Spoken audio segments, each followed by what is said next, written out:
Баршаңызға сәлем.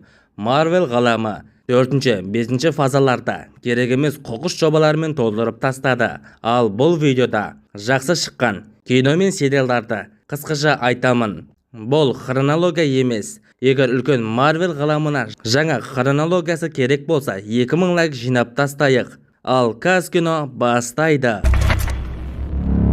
Екі алушылардың қателігінен тесірактпенен қашып кеткен Локидің қызықтарын көреміз. Локи уақыт ағанын бұзғасын. TVA сақшылары Локиді алып кетті. Локиге бәрін түсіндіріп болғасын, Равonna Локиді өлім жазасына кеседі. Сол сәтте Морбис келіп, Равоннаға басқа Локиді қолға алу үшін Локи керек деп оны құтқарып қалды. Бір бөлмеде Морбис оған болашағын көрсетеді. Соңы Локи Таностың қолынан мерт болып, болашағын өзгерту үшін Локи оларға көмектеседі. Құжаттарды ақтарып, қашып жүрген Локидің қирап жолайын деп тұрған әлемдерде жасырынып жүргенін біледі. Олар 2000 Локидің әйел нұсқасы Сильвияны тауып артынан қуып шайқасып, Ламентус бірге тап болды. Темпатты қуаттай алмай, зымыраны жарылады. Сильвия Локиге TVA'дің артында біреу тұрғанына Локиді сендіреді. TVA сақшылары екеуін құтқарып, кейін жойып жіберді. Бос кеңістікте басқа Локилер өздерімен өздері шайқасып, екеуі құбыжық алютты басқарып ішке кіреді. Оларды соңғы қалған Кан күтіп, ол үлкен мульти әлемді басқарып тұрған екен. Өзінің нұсқаларымен шайқасып, мульти әлем шайқасын тоқтатқан және нұсқалары пайда болмау үшін TVA ұйымын жаратқан. Кан оларға екі таңдау береді. Бірі уақыт ағынын басқарасыңдар, екіншісі мульти әлем шайқасын бастайсыңдар. Сильвия болса екінші жауапты таңдап, мульти әлемді бұзады. Одан кейін What If мультисериалында бізге көптеген мульти әлемдерді анимация түрінде көрсетеді. Бақылаушы Уату әртүрлі әлемдегі оқиғаларды айтып береді, бірақ та оларға араласпайды. Пегги Картер капитан болса, кек алушыларға зомби вирусы жұқса, және тағы басқалар. Альтрон Вейжінің денесіне ие болып, ядролық бомбаларды іске қосып, жерді жойып жібереді. Кейін Альтрон Таносты екіге бөліп, шексіздік тастарын алып, Альтрон галактиканы жойып болғасын, бақылаушыны табады. Ол мультиәлемдер бар екенін біліп, Альтронның мақсаты басқа әлемдерді жою. Бақылаушы оған бөгет жасап, Альтронмен шайқасады. Кейін Зұлым Стрэнджден көмек сұрайды. Бақылаушы басқа әлемдерден мықты кейіпкерлерді жинап, мульти әлем сақшылар тобын құрады. Альтронмен шайқаста Стрэндж бен Альтронның күштері тең түсіп, Пегги мен Наташа болса, Альтронға Арним Золо вирусын жіберіп, Альтронды жеңеді және мульти әлемді сақтап қалды.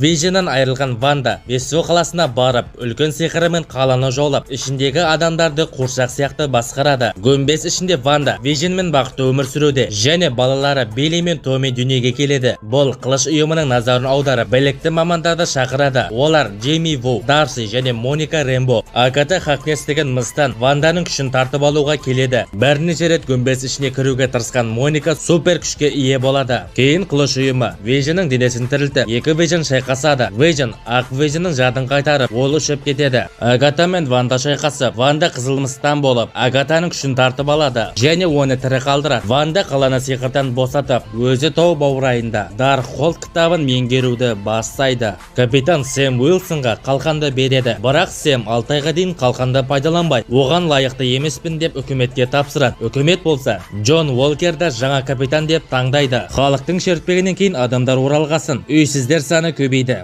Оларға көмектесуге Флэкмешер тобы пайда болады. Сэм және Баки оларды табу үшін Германия түрмесінен Земоны босатып, одан көмек сұрайды. Мадрипурға барып, бір сарбаз сарысуын жасаған адамды табады. Земо болса, оның көзін құртады. Олар Флэкмешерлерді тауып, шайқасқа Джон да араласып, нәтижесінде досы мерт болды. Джон досыны өлтірген кісіні бәрінің көз алдында қалқанмен аяусыз өлтіреді. Сэм және Баки одан қалқанды тартып алады. Үкімет болса, Джонды капитандықтан алып тастайды. Соңы Сэм жаңа капитан болып, Флэкмешерлерді тоқтатады. Сэм үкіметке үйсіздерге көмек беруін талап етеді. Баки Земоны ұстап, Вакандаға тапсырады. Валентина болса, Джонды ақша агенті болуға көндіреді. Мистерио өрмекші адамның Питер Паркер екенін айтқасын. Питердің өмірі үлкен өзгеріске ұшырайды. Питер доктор Стрэнджден көмек сұрауға барады. Питерден көмегін аямай, бәрінің жадынан өшіретін сиқырын бастайды. Питер сиқырға араласып, сиқыр бұзылады. Нәтижесінде басқа әлемдерден өрмекші адамның кім екенін білетін зұлымдар бұл әлемге келеді. Питер оларды қолға алып, Стрэндж зұлымдарды үйіне қайтармақшы. Олар өз әлеміне оралса, мерт болатынын біліп, Питер қарсы шығып, сиқырлы қорапты алып қашады. Стрэнджді айна өлшеміне қамап кетеді. Питер зұлымдарды емдеуге кіріседі, бірақ Гоблин сыртқа шығып, зұлымдарды азғырады. Питер мен Гоблиннің шайқасында мейтетесі мерт болды. Достары Питерді іздеп арталашады. Біз танитын ескі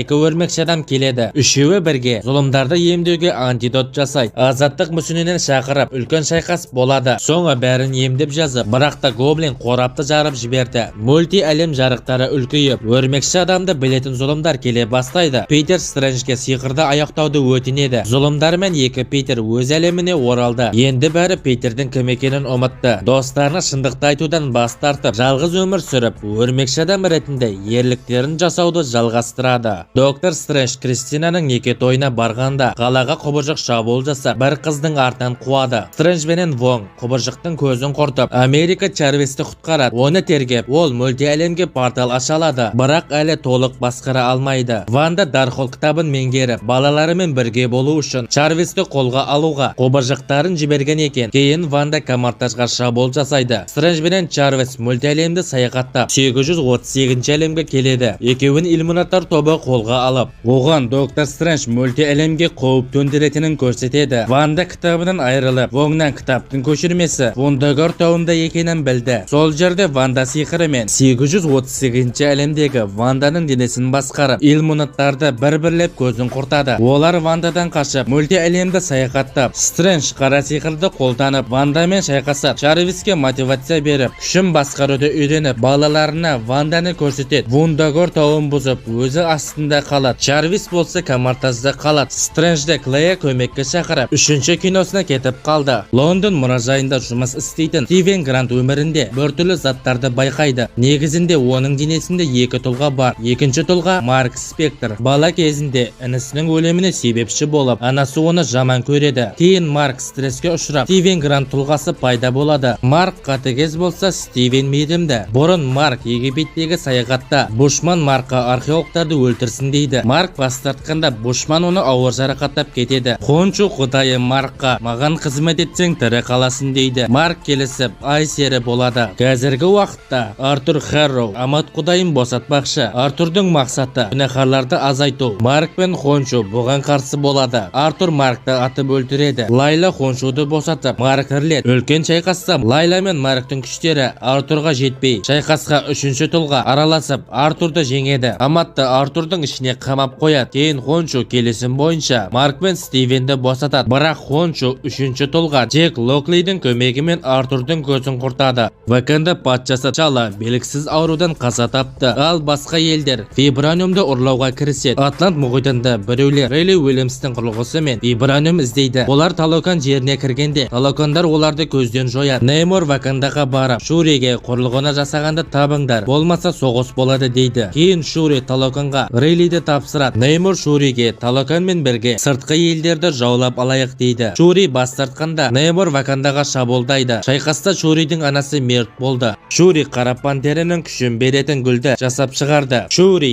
енді жаңа қара пантера болды.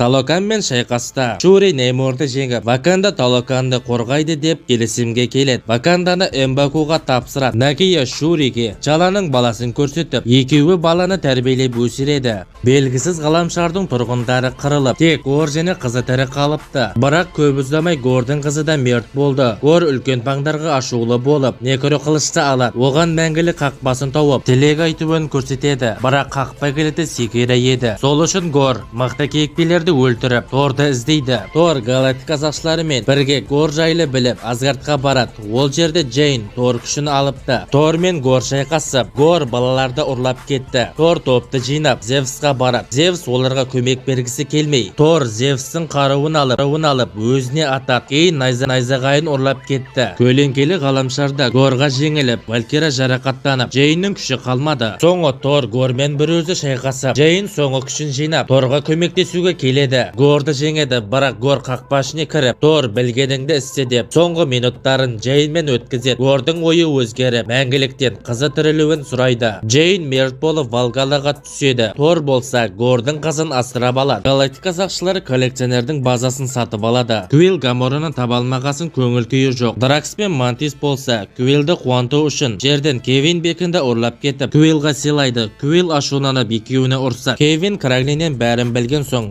өз қалауымен ән шырқап Квиллді қуантады. Мантис Квиллге қарындасы екенін айтады. Галактика сақшылары болса жаңа жылда керемет қарсы алды.